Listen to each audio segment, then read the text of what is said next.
All right. We bring in Don Mattingly.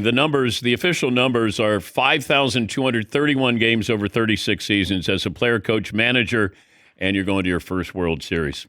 How's it feel? It feels pretty good, Dan. How many shows? You probably got the similar amount of shows, Yeah, right? yes. And I haven't But won either. I haven't won yeah, a no, sports. you've won for sure. Uh, Um, what's your role as a bench coach for the Blue Jays? uh, Anymore, it just feels less and less. I think when I first came here, John was, in his first full year of managing. I thought, I felt like my role was to come in and just be a voice for him and be another set of eyes as he went through it. Uh, it feels like it's getting less. I kind of look, DeMarlo Hale and myself are here. We're both over 60, and I call us the perspective coaches. We got to keep things in perspective as the season goes, and it gets a little crazy. You lose a couple games, and got to try to keep it in perspective.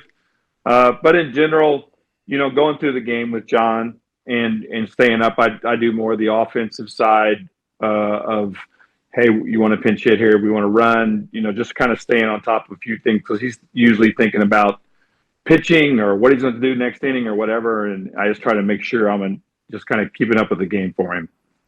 What was going through your mind when you're trailing in Game 7? You know what? Trust.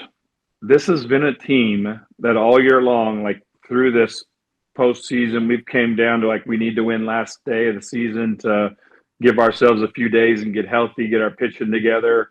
Uh, we get down a couple games, we lose the game in New York. We had a lead; it could have turned. And all year long, this has been a team that I could sit here and go, you know what? I trust these guys. And that doesn't mean it's going to work out. But for the most part, these guys show up and they play. They're a team, and they are really fun to be around. Of all the teams that you're going to face in the World Series, and it happens to be the Dodgers, what are you thinking when you go back to Los Angeles? What kind of feelings? No, good. I had a great run there in LA and walked away from there, feeling good. Didn't feel like, any negativity towards those guys. Um, and then going back, it's really more. It's kind of like going to New York at this time of year. It's like, hey, what do we have to do to win a game, right? And it's business. It's pretty much that for us.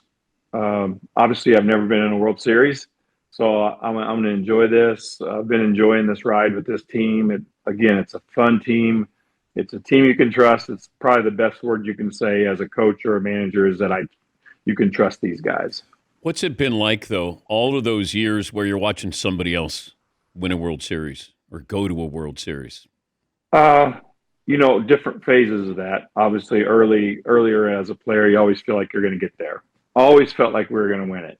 Any level that I've ever been, we've won, and I always felt like we were going to win. In New York, as a player, I felt that way.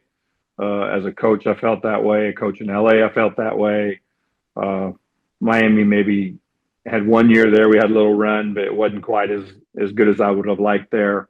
Um, so yeah, I've always felt like I was going to get there and have a chance to win. What's it like now to have a younger son? I think you have three grown boys, but now a younger son watching dad on the big stage in a World Series. It's been a lot of fun watching him go through this, and the difference I think with my older boys, we never got on this run, so they didn't do this, extra month of baseball where you get to go and you get to have the celebrations and you get to go through, losing the first couple of games here and having to, have some must-win games in different spots on the road.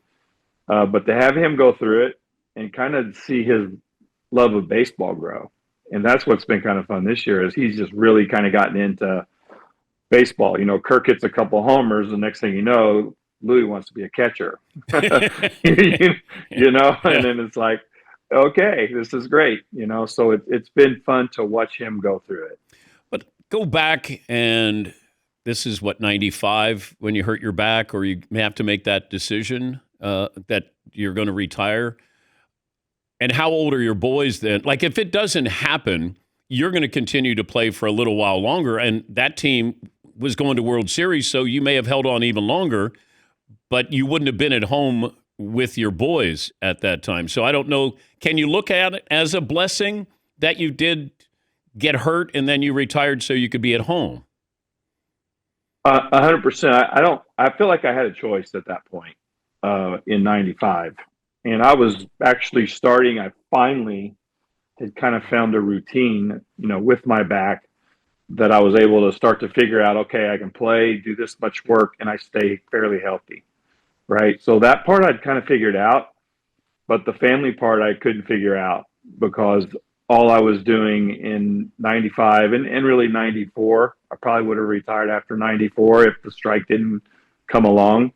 Uh, all I was doing, Dan, was in Jersey. The kids weren't really coming anymore. They were at an age where they were starting to play Little League and they didn't want to come to New York and sit around and do nothing. Uh, so all I was doing off the road was I'd go home, I'd go to the bedroom, I'd go down to the kitchen, grab a cup of coffee and go to the ballpark and rinse and repeat every day. And that just wasn't enough at that point.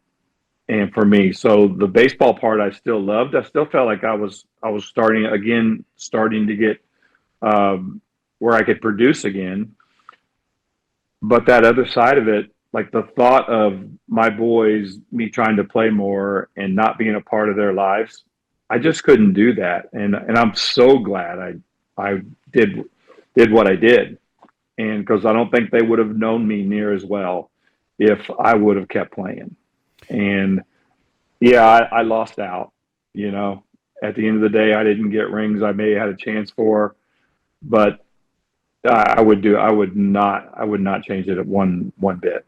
Don Mattingly, the Blue Jays bench coach and former batting champ. We met in 1983, and there's actually a report that I did on CNN on you. I think it's from 1984. It's on YouTube. And I will say I looked pretty damn good back then. But you had that mustache. You looked pretty good back then. Hey, I don't even want to look at those pictures because you feel good on the inside. You feel the same, and then you see the mirror, and you're like, "Ooh, the skin was a lot tighter in those days." How did you feel about Donnie Baseball as a nickname? You know what? I didn't mind it because number one, it came from Kirby, who was just an awesome guy who he started this Donnie baseball thing at a dinner we would do in Rochester. Kirby Puckett gave you that nickname? Kirby. Oh, wow. And it started in Rochester, New York. We did a dinner for Kenny Kaiser. He passed away, God rest his soul.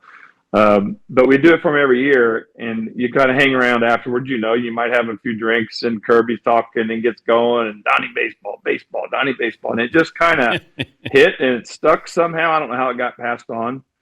But then I thought later, I said, I've probably been called a lot worse. So I'm like, I should probably, that one's okay. Not critique, I guess, analyze Shohei Ohtani at the plate. I probably shouldn't do that. But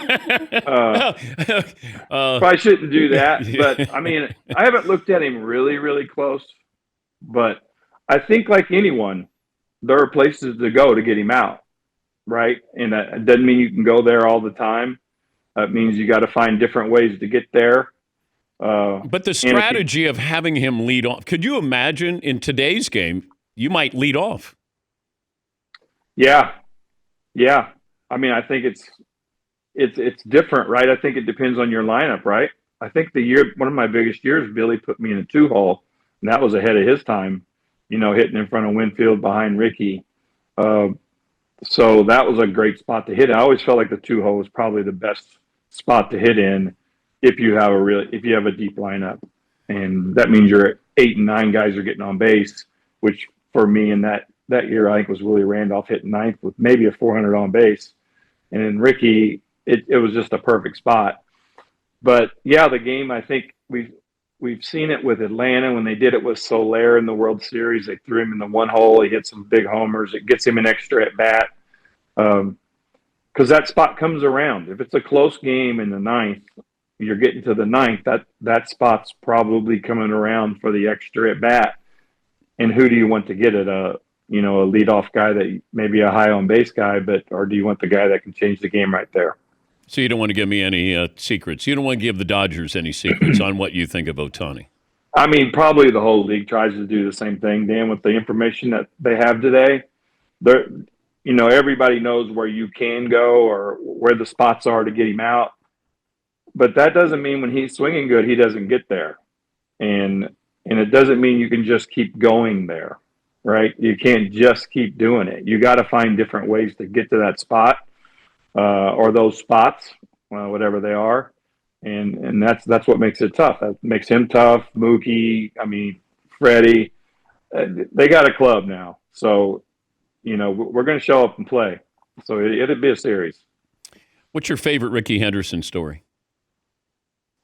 I probably think of it differently. I think not necessarily a story, just memories, right? Of, when we go to Oakland, he invited me out. We have lunch at his house with his girl and just seeing his place.